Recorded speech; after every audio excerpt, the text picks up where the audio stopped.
Alright, this isn't going to be a super professional video, but recently I've been getting into reloading the 5.7x28, these little boogers here. And there may be people, if you're watching this video, probably either interested in it or you're attempting to do it yourself and you're having some problems because, Lord knows, I have. So what I wanted to do is kind of pass on my aggregate knowledge of what I have learned by starting to reload this finicky little cartridge. Now, first off, the biggest issue we're going to come across is the rim, or there, I should say, lack thereof rim. Now, if you guys can see there, if this would focus, that little rim there likes to rip off real easy. So what will happen is you will get your, now this is specifically on just resizing. Get your guy in here, and of course I'm running a Lee for anyone who knows what the turret looks like. Get it up in there, and it's getting kind of hard. You're dying like, oh sweet, I made it through. You go to pull it out, and bam, it disconnects from it, rips it off. And of course, every time that happens inside, you start screaming autistically because you're pissed off. You have to undo this and knock it out, then pull the shell out. Real pain in the arse. So what I'm here to do is try to tell you a couple tips and tricks to how you can avoid this. Now, first off, one of the big issues we have with the shell holders, I'll have to pull another one out real quick. Like here's a number 2 shell holder. Now, when you look at shell holders, you have that little slot right there. So when you're actually pushing the round up, what ends up happening is a lot of times you got to exert a lot of force on it. And whenever you look at the bottom of it, you see kind of a little horseshoe on the very outer ring. And that happens because you're only exerting pressure on that last little tiny itty bitty bit of the rim itself. And by doing that, it forces that rim up a little bit and the rest of the rim is down. So what I did, I actually did on this one, but I'm redoing it on a new shell holder because I got the corner a little messed up, is I filled it in with J&B metal. You fill it in, and to make sure it's flush, you just go in there, you take a casing, you put it in there, you run it back and forth, clean the casing off, keep doing that so it's completely flush with the bottom. When you're done, you just put it in your press down lightly till you get a witness mark, and then drill the hole out just big enough, and a little tiny bit more so you can actually kick out the spent primers. By doing that, you get a lot larger base for how much pressure you can exert up on the bottom of the casings. So that way you won't get that little half shoe, horseshoe looking thing. You'll get a little bit, but it won't be nearly as pronounced. And it's a full circle versus, you know, just that one spot. So let's get into how to get this done. First of all, lube. Lube. As much lube as possible.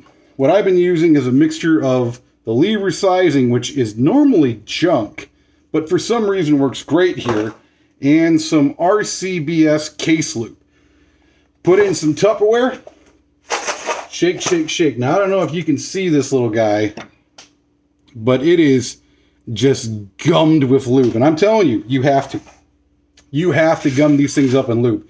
If you don't gum them up in lube, they're going to get stuck just about every time, if not every other time. So now here's what you need to do, because it's not like regular 5, 6, or 9 mil. You put it in, crank it down, pull it up, slap it out, put a new one in. These guys are super finicky. So when you put it in, what you're gonna do is you're gonna bring it up and you're gonna start pushing. Like right now, this is a tough one. If you start hearing the squeak, stop. Take that round out, put it off this side. We'll get to that in a minute. So now this one's kind of hard. So what you got to do is very gently, very easily pull back down, take some lube. Lube that little guy up. Yeah, I know what it looks like. Shut up, you perverts. Rotate it, you know, about a quarter or so. Push it up a little bit. Lube it. Push it up. It's going to start going up a little bit easier. When you pull up, you don't rip up. Very easy. Okay? You want to get some more lube on it. And then once it feels okay, now we got it. When you're done, unless it's one of the ones that go up real easy, I don't know what happened to this batch, but you have to very slowly pull it out. That's what she said. Okay, and then when you're done, rotate it, press it back, and then crank down on it. You don't crank down it the first time. You just get it sized. Okay, rotate it again, all the way down, crank down on it. Now, if you don't do that extra step where you turn it and crank down on it, when you go to check it, it's not going to be in SAMI spec. And as I found out with my Ruger 5.7, you pull the trigger, nothing happens because that just tiny thousandths of an inch further back makes the gun no worky. So let's take an easy one. This one's going to be an easy one. This one I kind of went through already and checked on. So now here's the problem. Like I said, you get that little horseshoe. I don't know if you can see it on camera, but you get that little bit of horseshoe. This is what happens. So this is a shell holder. I try to put it on here and it doesn't really want to go in. That's that horseshoe you get if you don't have it properly supported. Now, if you come across that issue and you do get that horseshoe, and people are going to be crying at me in the comments for that, chuck it up in a drill, take yourself a file, and literally just that little thousandths of an inch that's sticking out.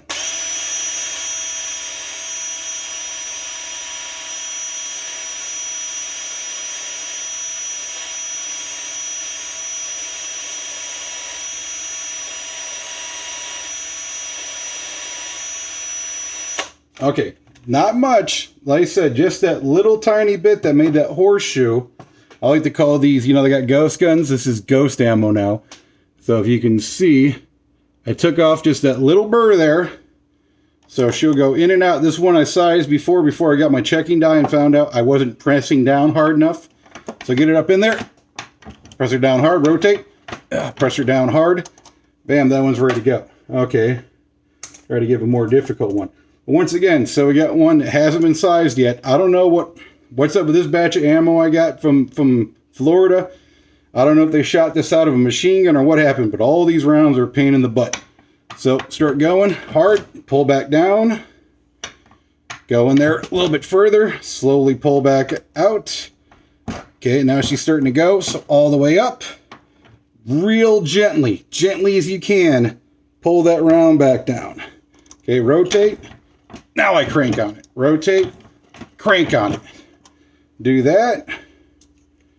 Put it in the sizing die. There you go. Nice and sized, ready to go. Now every now and then you're going to get one that you put it in, it starts making this horrible creaking sound. Now what I found out is those are rounds that got a little bit too hot or a little bit too work hardened. So I'm going to show you if you don't want to get rid of those. Now if you don't want to do this, and you stick one in there and just start screeching at you like a banshee and being a pain in the butt, take those off, throw them away, because they're going to get stuck and get ripped out every time in here. Now, if you want to use them, here's what you do. You can use a propane, you can use a map torch, do this whatever you want. Now, normally I got a little vise over here I put it in, but for the video, get your torch going, and just the very tip, when it turns orange, you're done. Get it going, turn it on.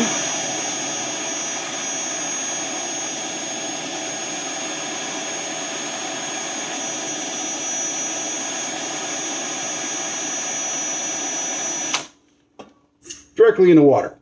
Now, like I said, the second the very tip starts to have any coloration of orange, you're done. You do not want to over anneal this round. This is already a high pressure little round, and you especially don't want to get the annealing anywhere back here because you will get case separation.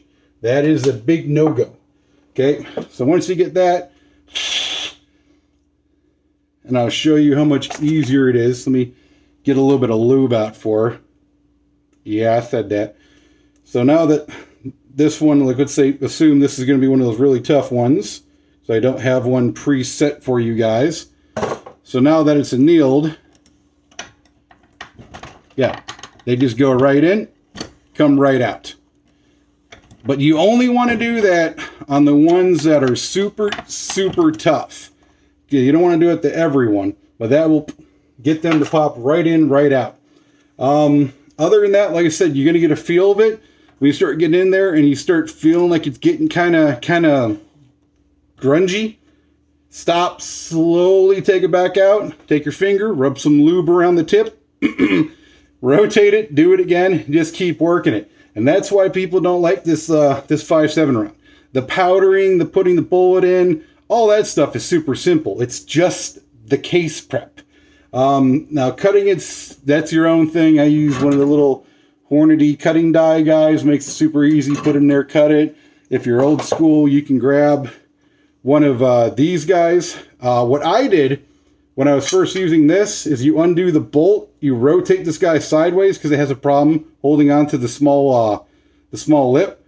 If you rotate it about another 25-30 degrees, it gives you more pressure to hold on to the round so it doesn't keep falling off on you. So if you guys got questions, comments, concerns, you want to say you never anneal a 5.7, that's not how you do it. You're using the wrong lube. God dang, you look fat in this video. Whatever it is, leave in the comment section. Until next time.